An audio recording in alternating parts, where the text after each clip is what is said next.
Everyone believed her cancer story until I pulled off her bald cap. My sister Belle, 24F, has always been the miracle baby. Born after years of our parents thinking they couldn't have children. Doted on, like she hung the stars. Meanwhile, I, 18F, came along 6 years later, the afterthought, the quiet one. The one always told to stop causing drama whenever I dared to call out her lies. And there were so many fake fainting spells when I got good grades. A dramatic thyroid scare that just happened to hit the week of my graduation. But nothing could have prepared me for when she announced she had cancer. Stage 3 lymphoma. No biopsy report, no shaved head, just Instagram photos in gray hoodies and captions like, "Some battles are invisible." A GoFundMe went live 2 days later with a $50,000 goal for experimental treatment not covered by insurance. People lined up to donate. Strangers sent care packages. When I didn't post or donate, my sister made a big stink about it to her followers. Soon after, I was vilified, called cruel, bitter, attention-hungry. But I knew the truth. I'd seen her bald cap hanging in her bedroom.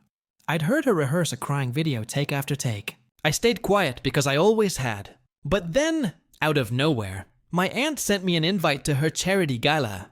I'm not really close to her, so it came as a bit of a surprise. It wasn't until I got there that I learned what was really going on. Apparently, Belle was being honored with a bravery award.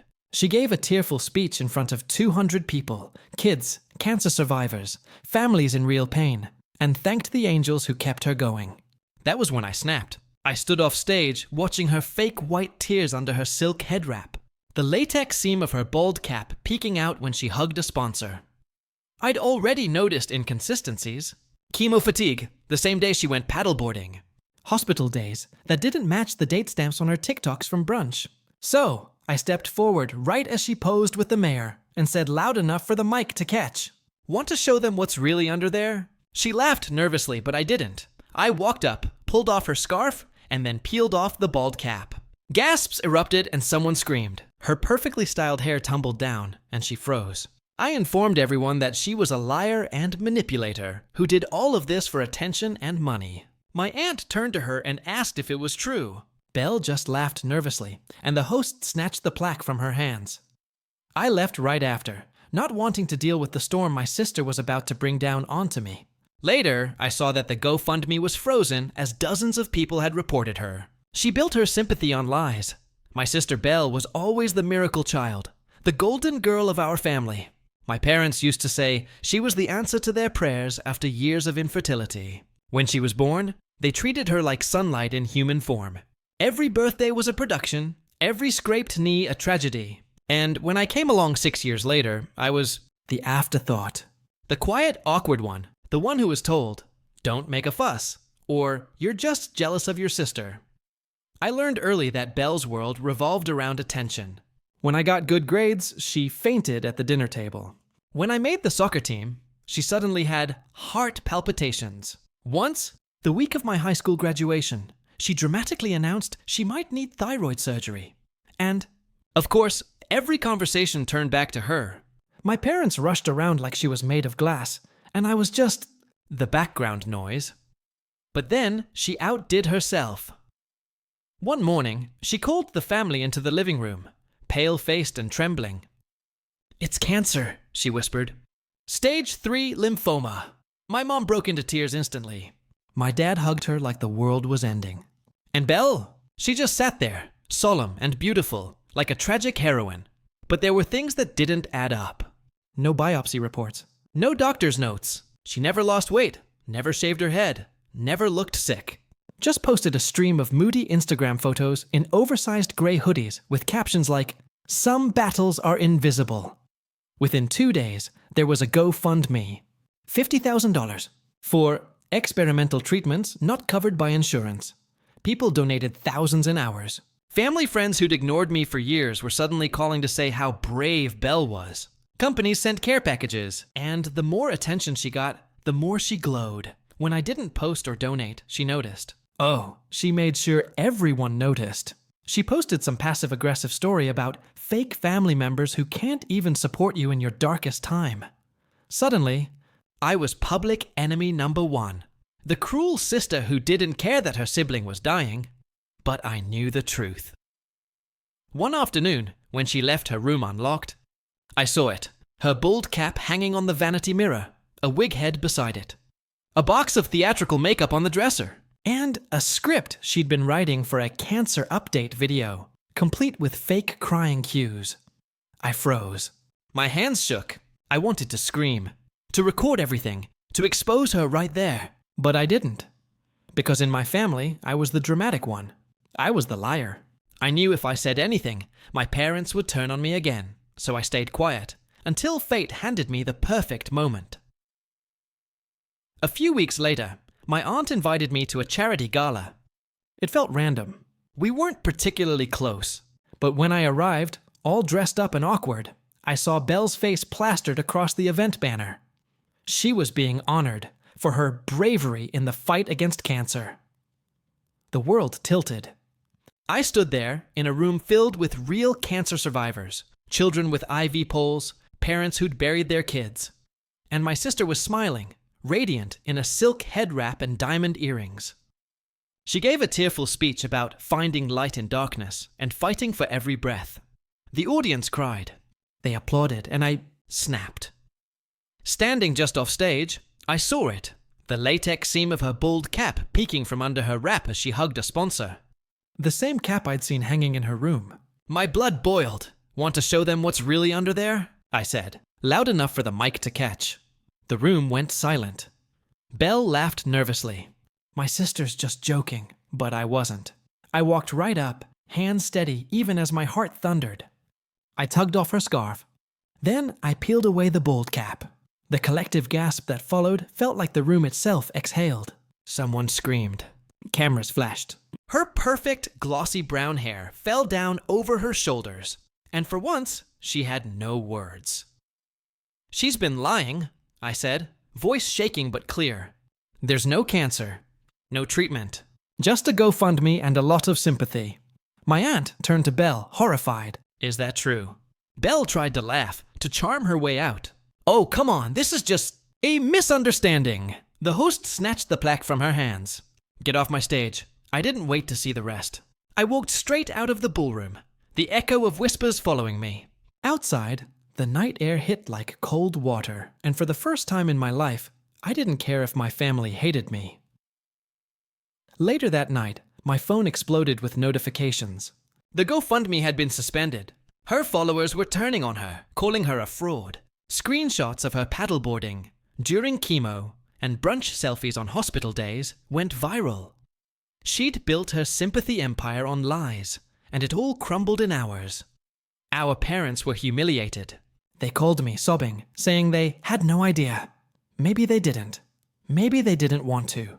Belle disappeared from social media for months, then reappeared quietly, posting vague, healing quotes. As for me, I got labeled the cruel sister again, by some relatives who still believed she had a mental breakdown.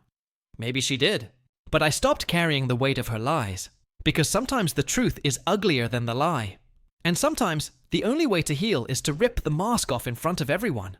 And in her case, it was a bald cap story. My wife said, I'm going to my sister's for a month.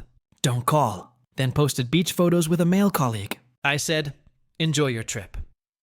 Then I filed for legal separation and moved her things to storage. When she returned early, the house was for sale, and her tea didn't work. I, 35 male, was sitting at the kitchen table on a Sunday morning when my wife Meredith, 33, announced she was leaving for a month.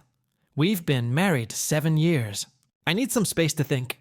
I'm going to stay with Laurel for a while, she said, not even looking up from her phone. Laurel was her sister, who lived about 3 hours away.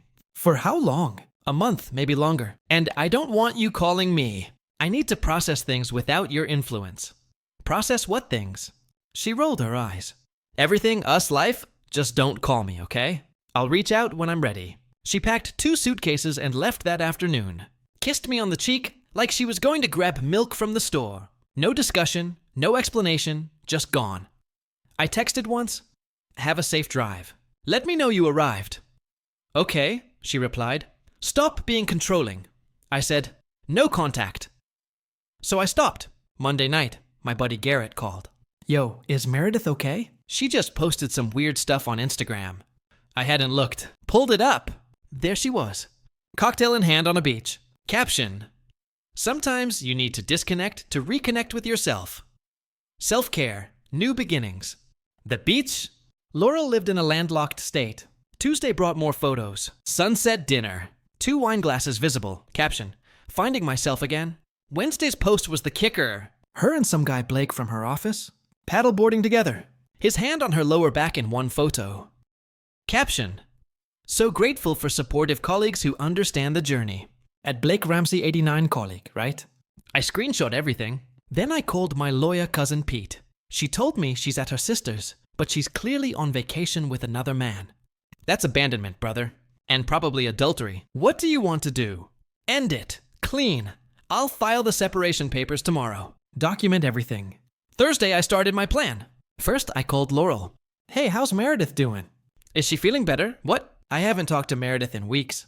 Is everything okay? She said she's staying with you for a month. She's not here. I'm literally looking at my empty guest room right now. Interesting. Thanks, Laurel. Wait, where is she then? Apparently on a beach with her colleague Blake. What? I hung up and got to work. The house was mine from before we married, but I'd added her name 2 years ago as an anniversary gift. Stupid but fixable. I called a realtor friend, Damon. I need to sell my house fast. Divorce, separation first. She abandoned the property and I want it sold. I can list it Monday. Market's hot right now. By Friday, I'd accomplished the following. Filed legal separation papers.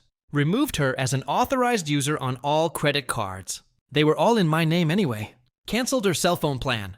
I'd been paying for it. Hired movers for Saturday.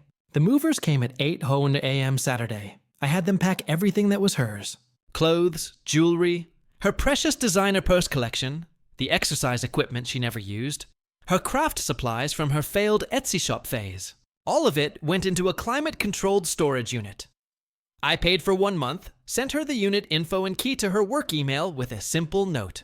Your belongings are safe. Unit 302 first month paid. Saturday afternoon, more beach photos. Her and Blake at a tiki bar, both wearing matching Paradise Found tank tops. The comments were telling her coworker, weren't you going to your sister's? Plans change. Her mom, who's that man? Just a friend. Mom? Her own mother didn't know where she was. Sunday, the house went on the market. Damon had photographers come through. Listed 20 Kai under value for a quick sale. 3 offers by Monday morning. Update 1? The drama started Tuesday when Meredith discovered her phone was off. She emailed me from Blake's phone. WTF happened to my phone? Fix it now. I replied, you said no contact. I'm respecting your wishes. That doesn't mean cancel my phone, you psycho. You abandoned the marriage. I'm not paying for services you won't be using as my spouse. She tried calling from Blake's phone. I didn't answer. Then came the credit card disaster. According to her cousin who follows her on Instagram, she tried to pay for a couple's massage. Yes, really. And the card was declined. Blake had to pay.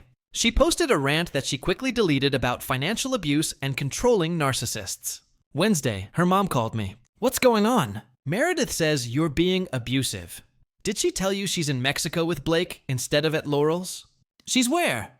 Check her Instagram, Gloria. Long pause. I heard furious typing. Oh my God, who is this man? She said she was thinking about your marriage at Laurel's. That man is Blake from her office, and she's definitely not at Laurel's. I'm going to kill her. Gloria hung up. 20 minutes later, Meredith emailed again. You turned my mom against me. Really? You're so pathetic. I forwarded her the separation papers that had been filed. Radio silence for 2 days. Friday night she broke. Called from the hotel phone. You filed for separation. You abandoned the marriage. Said you needed space. I'm giving you all the space. I said I was thinking while on vacation with another man. Blake is just a friend. We work together. Cool. Think all you want with Blake in Mexico. This is insane. You can't just end our marriage. I'm not. You did that when you lied about where you were going and went on a romantic vacation with another man. It's not romantic. The couple's massage says otherwise. She hung up. Saturday morning, the house got a full price offer. Cash buyer, quick close. I accepted immediately. Update 2. Meredith cut her sister visit short. She came home Sunday night, 2 weeks early. I know this because my neighbor Carl sent me a video of her standing at our front door, trying her key over and over, then pounding on the door, then screaming, "Open this door! I know you're in there!" I wasn't. I'd been staying at an extended stay hotel since listing the house. She called Blake. He showed up 30 minutes later. They tried to break in through the back door. Carl called the cops. The officers arrived to find Meredith and Blake trying to jimmy the sliding door with a crowbar. "Ma'am, what are you doing?" "This is my house. My husband changed the locks." "Is your name on the deed?" "Yes, they looked it up." "Yes, her name was on it. But ma'am, this house is under contract for sale." "There's a lockbox." The selling agent is listed as Damon Winters. "What? He can't sell my house?" "According to the paperwork, you abandoned the property. Your husband filed proper notice. It's all legal." She lost it. Started screaming about theft, abuse, kidnapping of her belongings, apparently. Blake tried to calm her down, and she turned on him. "This is your fault." "You said he'd never find out." The cops exchanged glances. Blake went red. "Find out what, man?" "Nothing. I just meant the trip." She spent the next 2 hours trying to get the cops to arrest me for theft. They explained repeatedly that 1, the house sale was legal. 2, her belongings were in storage, not stolen. 3, she had abandoned the property. 4, she was currently trespassing coordinate. They made her leave. Monday morning, she showed up at my office with Gloria and Blake. Security wouldn't let them in without an appointment. She called from the lobby. "I'm not leaving until you talk to me." "Then enjoy the lobby." Security removed them after an hour when she started yelling at other visitors. Monday afternoon, she found out about the storage unit. How? She'd been staying at her mom's and finally checked her work email. A storage unit. "You put my stuff in storage?" "Safe climate-controlled storage." "First month paid. Get it out now." "You abandoned the property. Your belongings are your responsibility now." "Blake, we're going to get my stuff." Blake apparently did not have a truck or a car that could fit much. They had to rent a U-Haul with Blake's credit card because hers were all canceled. Tuesday was when she discovered the best part. "See? When I filed for separation, I also filed paperwork showing she'd abandoned the marriage by leaving for an extended period and refusing contact while being dishonest about her whereabouts. In our state, abandonment affects the separation term significantly. Her lawyer, Gloria's friend, who was doing it as a favor, called mine. She wants the house sale stopped and half the proceeds." My lawyer laughed. "She abandoned the property. She's entitled to her belongings, which were preserved and returned, nothing more. She says she was visiting family. We have documentation she was in Mexico with another man while telling her husband she was at her sister's. The sister confirms she never visited. That's not abandonment. Taking a vacation with another man while telling your spouse you need space and not to contact you. That's textbook abandonment." Wednesday, Meredith tried a new strategy. She posted on Facebook, "Going through the hardest time of my life. My husband sold our home while I was visiting family. Now I'm homeless. If anyone knows a good lawyer, please help." The comments were swift. "Her aunt? Weren't you just in Mexico with some man?" Her co-worker. "Girl, you posted beach photos for 2 weeks." "Laurel, you never visited me." "Stop lying." She deleted the post. Update 3. The house closed. Fast cash sale done in 3 weeks total. After paying off the mortgage and fees, I walked away with a nice chunk of change. All mine since she'd abandoned the property. Meredith's attorney tried one last time. "She'll sue for half." My attorney, good luck with that. We have documentation of abandonment, lies about her whereabouts, and evidence of infidelity. What evidence of infidelity? My attorney sent over the couple's massage receipt that Meredith had tried to expense to their joint business account with Blake. Oh yeah. Blake owned a side business, and she'd been consulting for it. The receipt clearly showed couple's romance package. Mr. and Mrs. Ramsey. They'd registered as married at the resort. Her lawyer dropped her that day. Meanwhile, Blake was having his own problems. His actual girlfriend found the Instagram posts. Yeah, he had a whole girlfriend of 3 years who thought he was at a work conference. She went nuclear on social media, tagging both Blake and Meredith in everything. This is the homewrecker who took my boyfriend to Mexico while lying to her own husband. Meredith tried damage control. I didn't know he had a girlfriend. Blake's girlfriend posted screenshots of Meredith's text to Blake from months before. Can't wait until we can stop hiding. And your girlfriend doesn't deserve you like I do. Their workplace got involved when someone forwarded the drama to HR. Turns out Blake was Meredith's superior. He was her direct manager. That's a big no-no. Blake was demoted and transferred. Meredith was put on administrative leave pending investigation. She called me crying. Look what you've done. I might lose my job. I didn't do anything. You took a romantic trip with your married boss while lying to everyone. It wasn't romantic. The Mrs. Ramsey receipt says otherwise. That was Blake's idea. And you went along with it. I was confused. I needed space to think. How'd that work out? She hung up. Friday brought the final humiliation. Remember that storage unit? She'd been so angry about moving her stuff that she hadn't been paying attention. She and Blake had gotten everything out, but in her rage, she'd left the unit door open. Someone else rented it and threw away what she'd left behind, which turned out to be 2 boxes of what she called her memory boxes. Photos, keepsakes, her grandmother's recipe cards. She called, sobbing. You made me lose Grandma's recipes. I secured your belongings. You're the one who left the unit open. Blake said he closed it. Sounds like a Blake problem. Final update.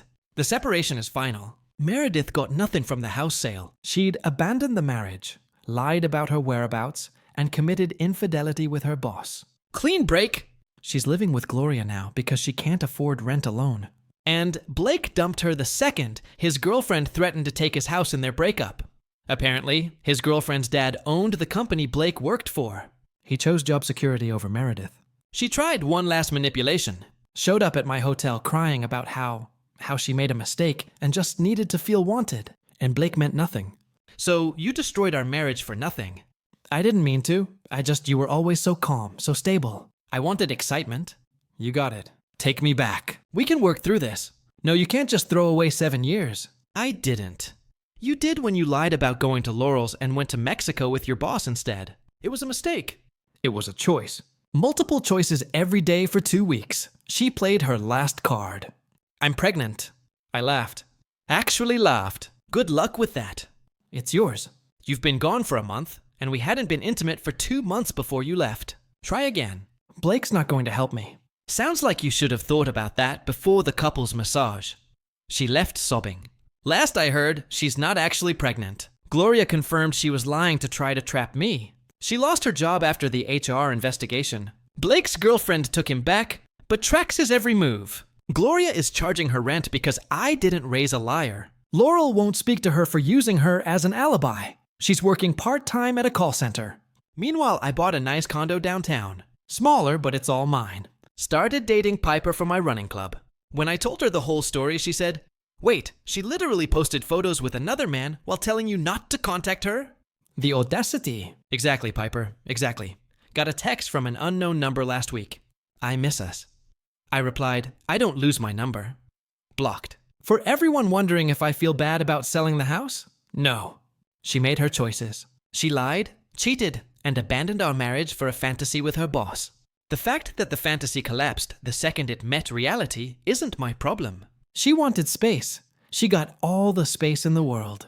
Edit to everyone saying, I should have fought for the marriage. Why? She lied about where she was going, went on a tow romantic vacation with another man, and told me not to contact her. What exactly was I supposed to fight for? Edit 2. Meredith, I know you found this. Gloria told me you're obsessed with finding my Reddit. Blake just got engaged to his girlfriend. They're registered at Target. Thought you should know. Edit 3. The house sold for $30 over what I paid for it originally. Best investment ever was getting rid of you.